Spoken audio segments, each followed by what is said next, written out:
അങ്ങനെ ഇന്ന് ഉച്ചയ്ക്ക് ദാ വീണ്ടും അവിയലാണ്. ഇന്നലെ അച്ഛൻ അവിയലിൻ്റെ കഷ്ണങ്ങൾ വാങ്ങിയപ്പോൾ കുറച്ച് നമ്മളിങ്ങനെ വാങ്ങുന്ന സമയത്ത് ഞാൻ പിറ്റേ ദിവസത്തേക്ക് അരിഞ്ഞ് ഇങ്ങനെ ഫ്രിഡ്ജിൽ വയ്ക്കും. പിറ്റേ ദിവസം വേണമെന്നില്ല, എപ്പോഴെങ്കിലും നമുക്ക് എടുത്തുണ്ടാക്കാം, പെട്ടെന്ന് ഉണ്ടാക്കാമല്ലോ. അപ്പോൾ അച്ഛൻ പറഞ്ഞു ഇന്നലത്തെ അവിയൽ മതിയായില്ല, സോ ഇന്ന് അവിയലാവാം, ഇന്ന് ഇത്തിരി വെള്ളത്തോടു കൂടി ആയിക്കോട്ടെ. ഇന്നലെ ഇത്തിരി ഡ്രൈ ആയിരുന്നു, കൂട്ടുകറി പോലത്തെ ഒരു അവിയലായിരുന്നു കേട്ടോ. സോ സദ്യക്കൊക്കെ നമ്മൾ സൈഡിൽ കൂട്ടി കഴിക്കാൻ പറ്റില്ലേ, ചാറുകറി ഒഴിച്ചിട്ട്, അങ്ങനത്തെ ഒരു അവിയലായിരുന്നു. അപ്പോൾ ഇന്നൊരു ചാറോട് കൂടിയുള്ള ഒരു അവിയലായിക്കോട്ടെ എന്ന് പറഞ്ഞു വെച്ചാൽ. അപ്പോൾ എന്നാൽ പിന്നെ അങ്ങനെ ആവാ വിചാരിച്ചു. ഫ്രിഡ്ജിലിരുന്ന അതാ പച്ചക്കറി എല്ലാം അച്ഛൻ രാവിലെ തന്നെ പുറത്തെടുത്ത് വെച്ചിരുന്നു. നമ്മൾ എണീക്കുമ്പോൾ ഇപ്പോൾ ഇത്തിരി ലേറ്റാവും, കിടക്കുന്നത് 5 മണിക്കാണ് വെളുപ്പിന്. കുട്ടി ഉറങ്ങുമ്പോഴല്ലേ നമുക്ക് ഉറങ്ങാൻ പറ്റുള്ളൂ.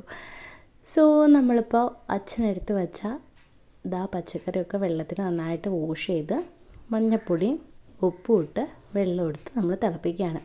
കുക്കറിൽ നമ്മൾ അടിക്കില്ല കേട്ടോ, നമ്മളിങ്ങനെ ചീൻചട്ടിയിലൊക്കെ വെച്ചിട്ടാണ് നമ്മൾ ഉണ്ടാക്കുക. അതാണ് കുറച്ചും കൂടി ടേസ്റ്റ്.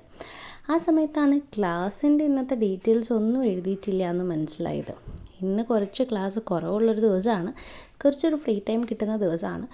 സോ ക്ലാസ്സിൻ്റെ ഡീറ്റെയിൽസൊക്കെ നോക്കി, ആൻഡ് ഡാൻസിൻ്റെ കുട്ടികളുടെ ടൈംസും കാര്യങ്ങളൊക്കെ ഷെഡ്യൂൾ ചെയ്തു, ക്ലാസ്സിൻ്റെ ഡീറ്റെയിൽസും ഷെഡ്യൂൾ ചെയ്തു. പിന്നെ അതുപോലെ തന്നെ ബാക്കി പ്രിപ്പറേഷൻസും കാര്യങ്ങളൊക്കെ എവിടം വരെ ആയി, നമ്മുടെ എല്ലാ കാര്യങ്ങളും ഈ ഒരു റെക്കോർഡിലാണ് ഞാൻ നോട്ട് ചെയ്ത് വയ്ക്കാറ് കേട്ടോ. അപ്പം അങ്ങനെ ആകുമ്പോൾ നമുക്ക് ഒരു ഐഡിയ കിട്ടും. ഇല്ലെങ്കിൽ നമുക്ക് പെട്ടെന്ന് ആലോചിച്ച് ചിന്തിച്ചൊക്കെ എടുക്കണം. പെട്ടെന്നൊരു ന്യൂ ക്ലാസ് അഡ്മിഷൻ വരുമ്പോൾ നമുക്ക് ബുദ്ധിമുട്ടാണ്. നമുക്ക് ടൈമുണ്ടോ സ്ലോട്ട് ഉണ്ടോ എന്നൊക്കെ അറിയാൻ ബുദ്ധിമുട്ടാണ്. അപ്പം ഇങ്ങനെ റെക്കോർഡിക്കലി വെക്കുമ്പോൾ നമുക്കത് ഈസി ആയിട്ട് അറേഞ്ച് ചെയ്യാൻ പറ്റും. സോ അതൊക്കെ ഇതിൻ്റെ ഇടയിലായപ്പോഴേക്കും അവിയൽ അവിടെ ആയിട്ടുണ്ട്, കഷ്ണങ്ങൾ വെന്തിട്ടുണ്ട്. തൈര് ഒഴിച്ചു, തൈരല്ല മോരാണ്. അതുപോലെ തന്നെ തേങ്ങ ഞാനിങ്ങനെ കൊത്തിയാണ് കേട്ടോ എടുക്കാറ്, ചിരകാൻ എനിക്ക് തീരെ താല്പര്യമില്ല. അതുകൊണ്ട് കൊത്തി എടുത്തിട്ട് മിക്സിയിൽ അടിക്കുക ചെയ്യാറ്. ഇതേക്കൂടെ ഇച്ചിരി ജീരകവും ഇച്ചിരി ഉള്ളിയും ചേർത്താൽ നന്നായിരിക്കും കേട്ടോ. ഞാൻ ചേർത്തില്ല, സോ ചേർക്കേണ്ടവർക്ക് അത് ചേർക്കാം. ജീരകവും ഉള്ളിയും, ജീരകം അധികമായി പോകരുത്. അതൊക്കെ ഇട്ടതിന് ശേഷം നമ്മൾ നന്നായിട്ട് ഉപ്പും കാര്യങ്ങളൊക്കെ ഉണ്ടോയെന്ന് നോക്കുക. ഉപ്പ് കുറവായിരുന്നു എൻ്റെ കയ്യിൽ.